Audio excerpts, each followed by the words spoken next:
समाचारात आपलं स्वागत आहे. जवळपास -40% पर्यंत गेलं होतं. आता खूप म्हणजे जवळपास आम्ही मार्च पासूनच आम्ही खूप टाईट केलं. त्या ठिकाणी शेतं हे केलं होतं, तो पूर्णपणे बंद करून आता जवळपास -24%, 23.98% काहीतरी आहेत, पण -24% पर्यंत पोहोचलेले आहेत.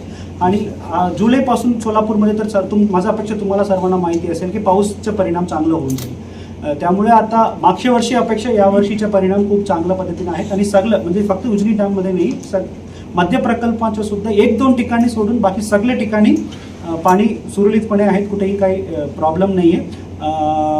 जुलैमध्ये ॲज युजुअल पाऊस सुरू झाला तर कोणतेही प्रॉब्लेम आम्हाला येणार नाही.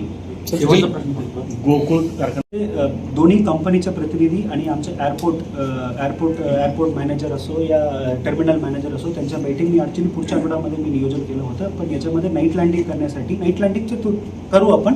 या व्यतिरिक्त विजिबिलिटी कमी होऊन बद्दल झालेली आहे. तर दोन विषयाबद्दल त्यांच्या पद्धतीने कशा पद्धतीने आपल्याला विजिबिलिटी एक्स्ट्रा करून आता सुरळीतपणे फ्लाईट चालवता येईल. आणि नाईट लँडिंग खास करून नाईट लँडिंग करायचे जे काही नियोजन आहे ते मी पुढच्या आठवड्यामध्ये याच्यामध्ये दोन्ही मीटिंगला बोलवलं. 2 कंपनीचे प्रतिनिधी, टर्मिनल मॅनेजर आणि एअरपोर्ट मॅनेजर तिघांनाही बोलून मी तुम्हाला माहिती देतो.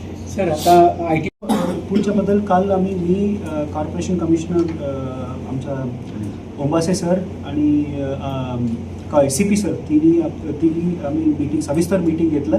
ऑलमोस्ट तुम्हाला मी इतकी सांगू शकतो की ऑलमोस्ट विषय अंतिम टप्प्यावर आणलेली आहेत. काल मीटिंगमध्ये जे काही बॉटलनेक्स होतं आमच्या, ज्या ठिकाणी काय फाईल्स अडकलं होतं, याच्यामध्ये आम्ही प्रत्येक डिपार्टमेंटमार्फत आणि प्रत्येक डिपार्टमेंटला सूचना देऊन लवकरात लवकर काढायचे आम्ही मोकळा करायचे विषय झालेले आहे. आणि जे काही विषय अडकलं होतं सर्व विषयावर आम्ही मार्ग काढलेले आहेत. आता शेवटच्या टप्प्यावर आहेत. आता लवकरात लवकर याच्यामध्ये सगळा विषय क्लिअर करून आम्ही पुढे जाऊ. केंद्रासोबतची बैठकीचा विदेशी मध्यंतरी बोललो. त्यानंतर डिफेन्स आणि BSNL काल आमच्या मीटिंगमध्ये असं म्हणजे ठरवलं नाही आहे, पण असं लक्षात आलं आहे की याच्यामध्ये काही मीटिंगची गरज नाही आहे. आमच्या स्तरावर या महाराष्ट्राच्या स्तरावर सॉल्व्ह होण्यासारखीच विषय होईल. याच्यामध्ये सगळं नक्की मी लोकप्रतिनिधीचं पण आपल्याला मदत घ्यावं लागेल. आता हे मीटिंग संपल्यानंतर, निवडणूक संपल्यानंतर आता मी सांगितल्याप्रमाणे अंतिम टप्प्यावर आणलेली आहे. आणि ज्या फाईल ज्या डिपार्टमेंटमध्ये अडकलं होतं याच्यामध्ये मोकळा करायचे सुद्धा नियोजन आम्ही केलेली आहेत. आता निवडणूक संपल्यानंतर सगळ्या लोकप्रतिनिधीच्या मदत घेऊन आम्ही म्हणजे 3 महिने तुमचं भूसंपादन पूर्ण होईल.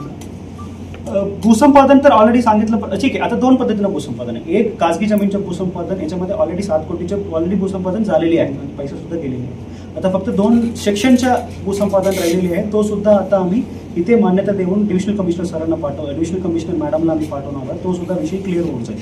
आता राहिला विषय केंद्र सरकार आणि राज्य सरकारचे विषय. हा केंद्र सरकार राज्य सरकारच्या विषयामध्ये तुम्हाला माहिती, केंद्र सरकारच्या जवळपास सगळे डिपार्टमेंटचे NOC प्राप्त झालेली आहे. फक्त फॉरेस्ट डिपार्टमेंट सोडून सगळे डिपार्टमेंटचं झालं, फक्त फॉरेस्ट डिपार्टमेंटच्या पेंडिंग आहे. तो सुद्धा कसे करायचे, काय करायचे, तो आम्ही काल डिस्कस केलेले आहे. तशा पद्धतीनं आता विभागीय आयुक्त कमिशनर सरांच्या मार्फत पत्रव्यवहार चालू होऊन जाईल. आणि आता सेंट्रल गव्हर्नमेंटचं तर काल आम्ही डिस्कस केल्याप्रमाणे बहुतेक आम्ही असं निदर्शनास आलं की पूर्ण विषय महाराष्ट्रामध्ये त्याच पद्धतीने आहे. त्यामुळे ऑलमोस्ट फायनल स्टेजवर हा विषय आहे.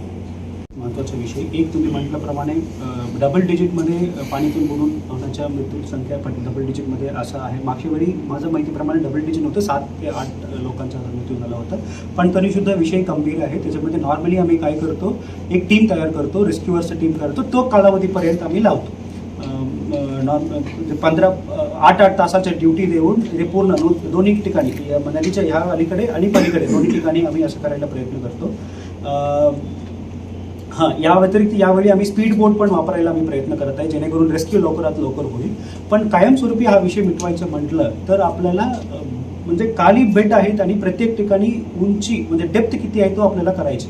तो लिडार स्कॅनच्या IIT बॉम्बेच्याकडून आम्ही ह्या वारीमध्ये तर होणार नाही, पण पुढच्या वारीच्या अगोदर ॲटलिस्ट वारी संपल्यानंतर म्हणजे आमचं जुना दगडी पूल आहे तिथून माझ्या माहितीप्रमाणे विष्णुपद मंदिर, त्या दोन्ही ठिकाणच्या जो सरफेस बेड कसे आहेत, डेप्थ किती आहेत, तो पूर्णपणे आपल्याला IIT बॉम्बेची एक लीडर टेक्नॉलॉजी आहे. दोन्ही टेक्नॉलॉजी आपण मॅप करून घेतलं तर डेंजरस एरिया आपल्याला मॅप करता येईल.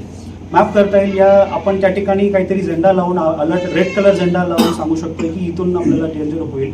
तो बेड मॅपिंग करणं याच्यामध्ये खूप महत्त्वाचं आहे. याच्यामध्ये टेक्नॉलॉजी आयडेंटिफाय पण झालेली आहे.